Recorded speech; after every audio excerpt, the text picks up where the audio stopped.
সকাল সকাল উঠে দেখছি আকাশে বেশ ঝলমলে একটা রোদের ভাব রয়েছে। আর এখন তো শীতকালের বেলা, রোদ তো খুব কমই আসছে আমাদের এই দিকটায়। আর যেহেতু এত গাছপালা রয়েছে তো ওই জন্যই। সুপ্রভাত বন্ধুরা, কেমন আছো সবাই? আশা করছি তোমরা সবাই খুব ভালো আছো। তো বেশ ভালো আছি। SM রূপকথার নতুন আরও একটা ঝলমলে ব্লগে তোমাদের সবাইকে ওয়েলকাম জানাচ্ছি।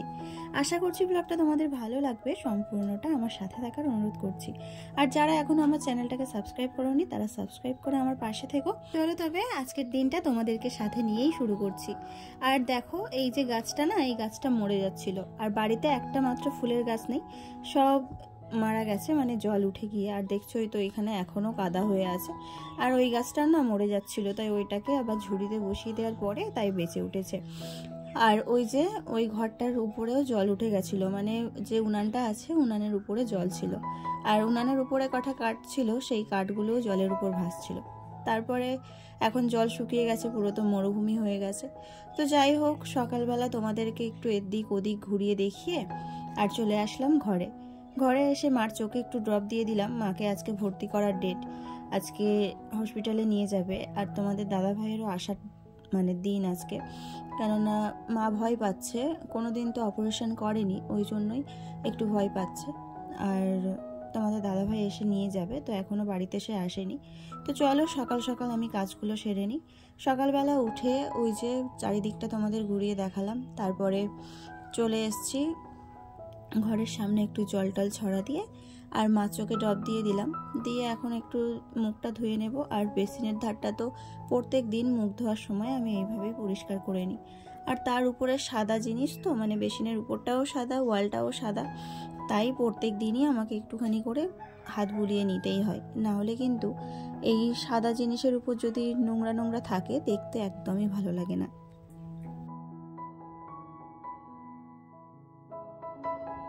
আর সকাল সকালে অয়ন চলে গেছে পড়তে, আর ছোটুও কিন্তু এখনো ঘুমাচ্ছে। ওই জন্য ঘরের যতটা কাজ পারি একটুখানি আগিয়ে রাখার চেষ্টা করি।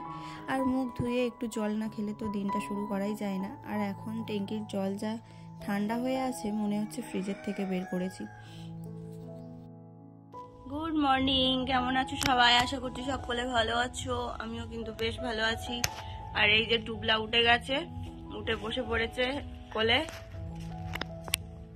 এই 15 মিনিট ধরে কোলের মধ্যেই আছে বসে, এখনো সরছে না। আর সকালবেলার বাসি কাজ হয়ে গেছে, একটু চাটা বানাতে যাবো। দেখো কোলের মধ্যে থেকে উঠবেই না। চলো, আজকে একটা নতুন দিন, নতুন সকাল। আজকে ভিডিওটা তোমরা দেখতে থাকো, কেমন লাগে অবশ্যই কমেন্টে জানাবে। আর ছোট একটু কিছু বলো। থাঙ্কু বলে দাও, থাঙ্কু, থাঙ্কু বলে দাও। আর ছোটো তো ঘুম থেকে উঠে প্রায় আধা ঘন্টা আমার কোলে বসে আছে। আর ওকে যাই হোক করে নামালাম, ওর দাদা পড়ে আসলো। তারপরে একটু চা বানালাম, বানিয়ে দেখো বিস্কুট আর চা নিয়ে নিয়েছি, সবাই একটু খেয়ে নেব। আর আমার তো তাড়াতাড়ি করে না খেলে হবে না, কেননা একটার পর একটা সাজিয়ে রাখা আছে কাজ, তো ওই জন্যই। তো চলো এখন এই সবজিগুলোকে নিয়ে নিচ্ছি এই ঝুড়ির মধ্যে, এগুলোকে এক জায়গায় বসে কেটে নেব। আর সবজি কাটা থাকলে না রান্না করতেও তাড়াতাড়ি হয়ে যায়। আর এখন যেহেতু গ্যাসে রান্না করব, ওই জন্য সবজি তো আরও তাড়াতাড়ি কেটে নিতে হবে, কেননা গ্যাসে তো তাড়াতাড়ি রান্না হয়ে যায়। আর তার মধ্যে ভাত বসিয়ে দিয়ে যে সবজি কাটবো, তো তার উপায়টা থাকে না, ছোটও বিরক্ত করতে থাকে। ওই জন্য ভাবলাম যে 1 ঘন্টা যদি সময় লাগে তাও ঠিক আছে, একটু হাতে সময় নিয়ে বসি। তাই এইদিকে দেখো ভাতটা বসিয়ে দিলাম, আর ওদিকে গিয়ে এবার সবজিটা কেটে নেব। আর দেখো এই যে জল জমিয়ে রেখেছি না, এখানে একটা মাছ ছিল, কালকে আর কাটা হয়নি, মানে বাজার থেকে মাছটা নিয়ে আসা হয়েছিল, আর কালকে কাটিনি, কেননা রাত্রিবেলা নিয়ে এসেছিলো আর সময় পেয়ে উঠিনি, ওই জন্যই বলতে পারো কাটা হয়নি। তো চলো মাছটাকে তুলে নিলাম, নিয়ে হাতটা ভালো করে ধুয়ে নিলাম। আর অয়নকে তো স্কুলে পাঠাতে হবে, ওই জন্য রাত্রিবেলার কটা ভাত আর তরকারি ছিল, সেই তরকারি ভাত গরম করে দিয়ে আর ওকে দেখো খাইয়ে দিচ্ছি। ও স্নান হয়ে গেছে, তো এদিক ওদিক ঘুরে ঘুরেই ও খাই। তো যাই হোক, চলো ওকে খাইয়ে দিই। আর এদিকে ছোটুকে নিয়ে কিন্তু মা একটু খেলা করাতে নিয়ে গেছে, না হলে দুজনকে একসাথে তো সামলে উঠতে পারি না। তো যাই হোক, চলো ওকে খাইয়ে স্কুলে পাঠিয়ে দিয়েছি। তার মধ্যে ছোটুকেও নিয়ে চলে এসছে। আর ও দেখো ওখানটায় একটা ঝুড়ির মধ্যে বল দিয়েছে, দিয়ে ওই বলটাকে নিয়ে খেলছে। আবার আমি যেখানে বসে সবজি কাটছি সেই জায়গায় এসে উঠে উঠে দাঁড়াচ্ছে। আর এর মধ্যে মারও চোখে ড্রপ দেওয়ার সময় হয়ে গেছে, ওই জন্য আবারও গিয়ে ড্রপ দিয়ে দিলাম। আর এই ড্রপটা দিতে হবে দিনে 4 বার। তো সকালবেলা একবার দিলাম আর এই যে একবার দিয়ে দিচ্ছি। আর বাকি দুটো টাইম হচ্ছে হসপিটালে গিয়েই দিতে হবে, কেননা বাড়িতে তো থাকবে না। দুপুরের পরে হচ্ছে নিয়ে চলে যাবে। তোমাদের দাদাভাই এখনও বাড়িতে আসেনি যেহেতু, কিন্তু বাড়িতে এসে খাওয়া দাওয়া করেই নিয়ে চলে যাবে। ও এখনও রাস্তায় আছে, আর ওর তো কাজ হচ্ছে অনেকটাই দূরে, ওই জন্য ওর আসতে একটু লেট হচ্ছে। আর সকালে বেরিয়েছে 7:30টার দিকে, তো এখনও কিন্তু বাড়িতে আসেনি। আর এখন ঘড়িতে বাজে 12:30 মতো। চলো, এদিকে আমি উচ্ছে আলু ভাজা বসিয়ে দিয়েছি, আর ওদিকে মাছও ভাজতে বসিয়ে দিয়েছি। আর এই দেখো, মাছটা ঢাকা দিয়ে দিয়ে ভাজলে না মাছের ভিতরটা বেশ ভালোই ভাজা হয়ে যায়। তো চলো এখন মাছগুলো ভেজে তরকারি করে নিই। আর এদিকে দেখো, উচ্ছে আলুটা ভাজা করিনি, একটু রসা রসা মতো করেছি। তোমাদের দাদাভাই এটা খেতে খুব ভালোবাসে, ওই জন্য এরকম করেছি। আর যেহেতু বাইরে থাকে সেইভাবে তো খাওয়া দাওয়া হয় না, ওই জন্য চেষ্টা করি বাড়িতে আসলে যাতে 2-3 রকমের রান্না করে খাওয়াতে পারি, সেই জন্যই কিন্তু এতগুলোই করছি। আর এদিকে দেখো, কড়াতে জল দিয়ে আর শাকগুলোকে দিয়ে দিলাম। বন্ধুরা, আমার রান্না হয়ে গেছে, আর এখন ঘড়িতে বাজে 1টা।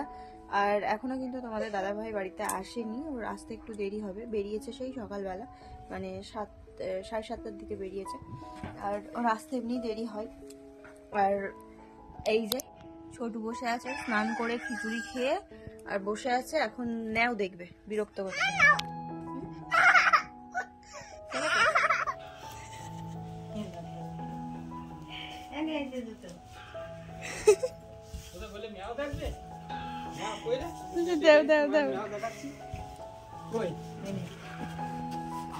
কই নাও, কই কই দেখি, সরো। এই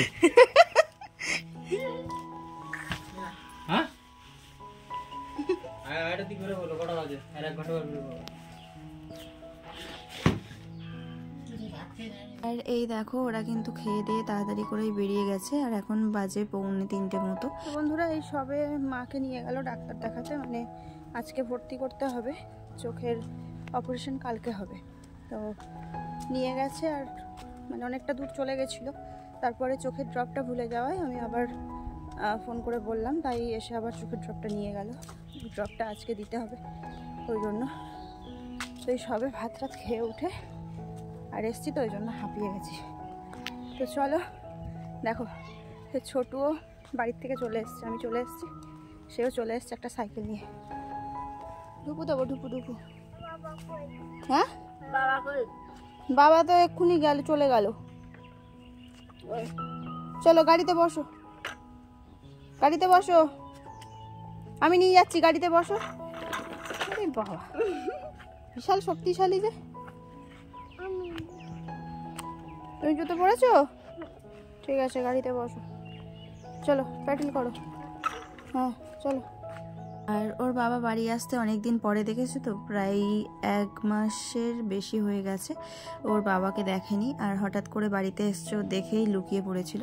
যাই হোক, চলো ওকে এখন ঘুম পাড়াবো, এখন ছোটোবেলা হয়ে গেছে তো ওই জন্য লেট করেই ঘুমাচ্ছে।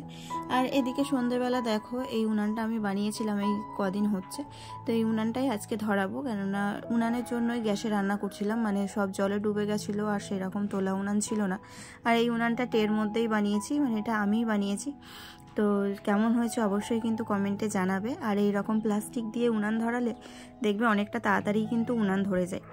আর আজকে যেহেতু আমি ফার্স্ট টাইম ধরাচ্ছি, একটু তো 19-20 হবে। তো চলো, এখানে আমি ভাতের জন্য জল বসিয়ে দিয়েছি, আর আজকে কিন্তু বেশ ভালোই ধোঁয়া হচ্ছে, মানে কাঁচা আছে তো উনানটা, ওই জন্যই ভিজে ভিজে টাইপের আছে। তো চলো রান্নাটা করে নিই।